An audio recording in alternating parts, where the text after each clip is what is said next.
Hey, what's up? It's Jim, and today I'm going to talk about the film The Snow Queen from 1957.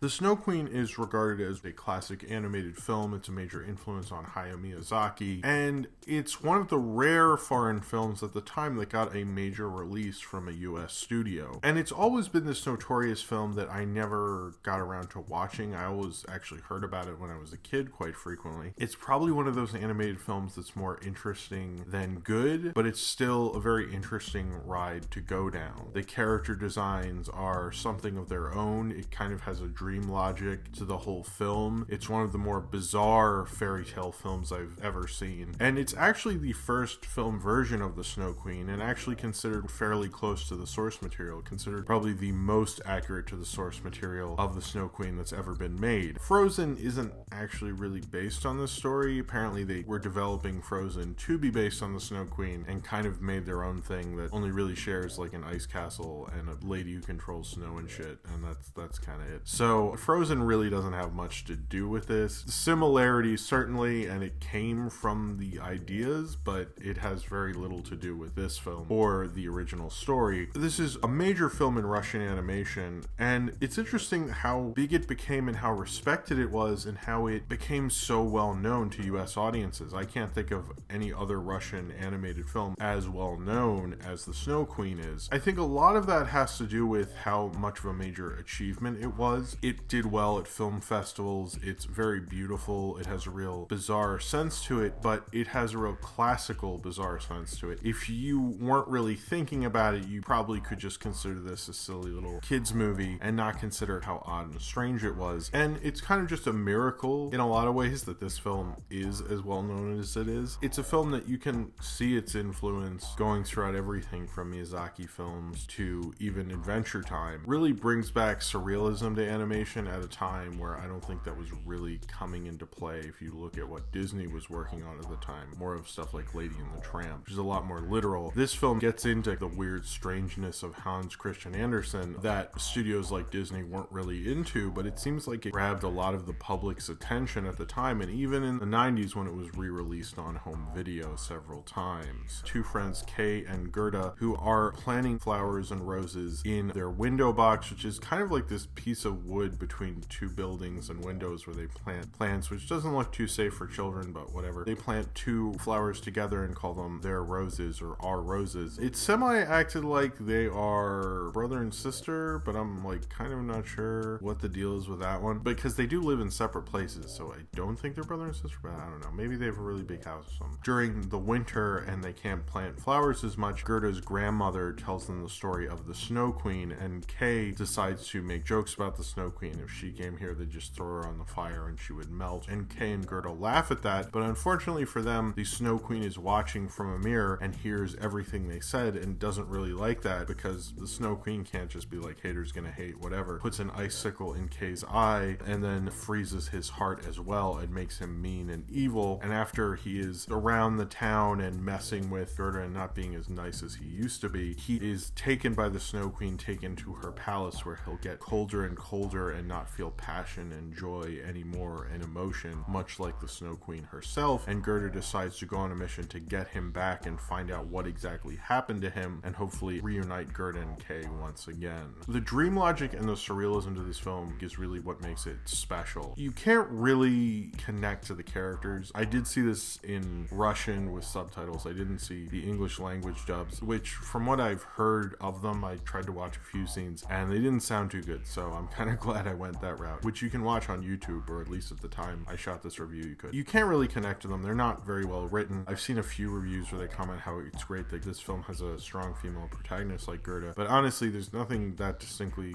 female about Gerda other than that you can see in the drawing that she's a girl and she likes flowers, but that's about as much dimension as they give to her femininity. There's no connection to them, but it does feel like a bizarre dream, especially the way the characters are, the way the film flows, the way the film moves. It doesn't feel like a well-written story, but it does feel like this weird, strange dream, which works really well with fairy tale logic. I think a lot of films, when they're not very well written, fairy tales can feel very stupid and childish. This doesn't feel like that. It feels like you've woken up into a weird, strange fairy tale world, and the designs don't have the the most distinctive faces other than the Snow Queen. It's hard to attach yourself to them, but that kind of makes it all that more weird. I don't think the kind of weirdness that this film is you could kind of get away with in animation in the 50s, and that's why I guess Universal Pictures re-released this and redubbed it with Sandra Dee, and even Art Linkletter did an intro that everybody really likes for whatever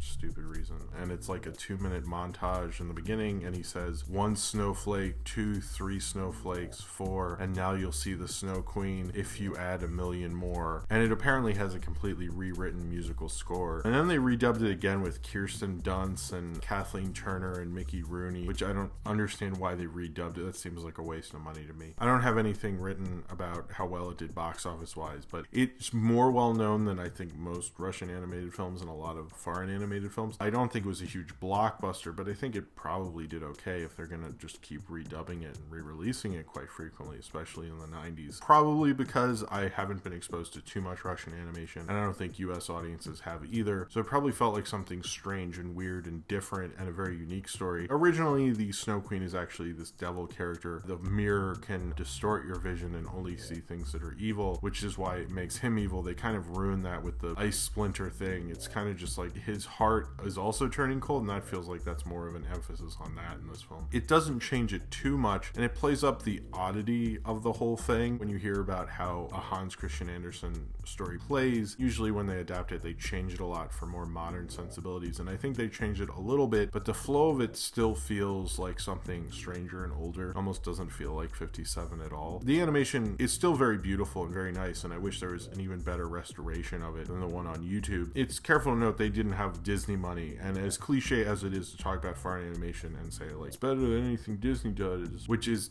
fairly annoying to be honest, but there weren't really that many features then. So I think now where there's a lot of animated features, and animated features as an art form are growing and growing, at the time most people only saw a few that weren't Disney. Now this film with Hayao Miyazaki, as Hayao Miyazaki was losing faith in the animation industry, he saw this film and it restored his faith in animation and made him keep going. And you can kind of tell that he's always had a surrealness to his films. The thing with watching animated films, particularly from animation history, is a lot of times you're seeing them for the animation, for the art style, for things like that. You're not necessarily seeing them for the story like we do with animated films that are released currently. The studio's name, which I'm not even going to try to pronounce, but will be right down here, was pretty much the major Russian animation studio for a very long time. I think they did a top-notch production, and a lot of foreign animated films didn't get discovered as much as this film did. Particularly in the 50s, I'm very curious why exactly this happened. Maybe it's just because it had so much appeal. Maybe it's because it did so well in festivals. I think a lot of the style in this later would influence Kirikou and the Sorceress. It's a French animated film about West African folktales. It certainly had its influence on European animation and Japanese animation. For me, one of the things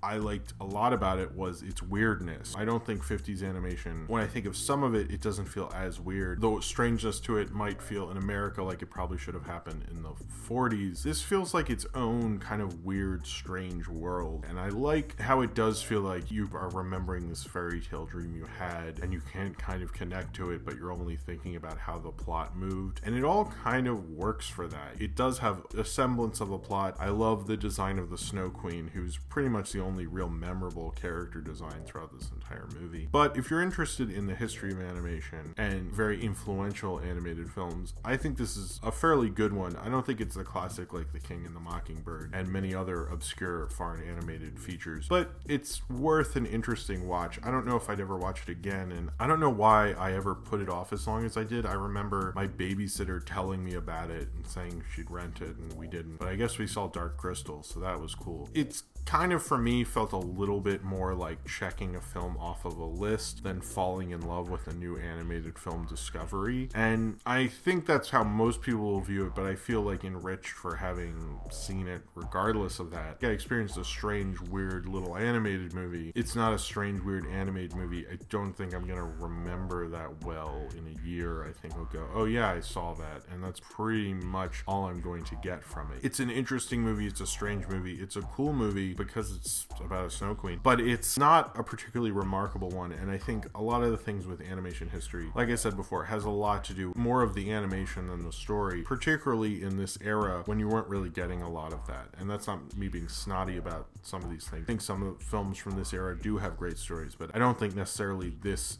is one of them, just because you can't really connect to the characters. You're more watching the story play out. And the way it does it, it definitely works. It's not a bad film, just a film I don't think I ever really connected to. It almost felt like watching it like I was Kay, having this icy heart and not being able to really understand how you can necessarily have a connection to it. But I still like the journey of the Snow Queen and the journey of this story and the animation itself. It's just not a film that's made a huge mark or dent in my film going memory as maybe people expect it to. So if you have seen The Snow Queen and you would like to talk about it, then comment below in the comments and subscribe if you would like to.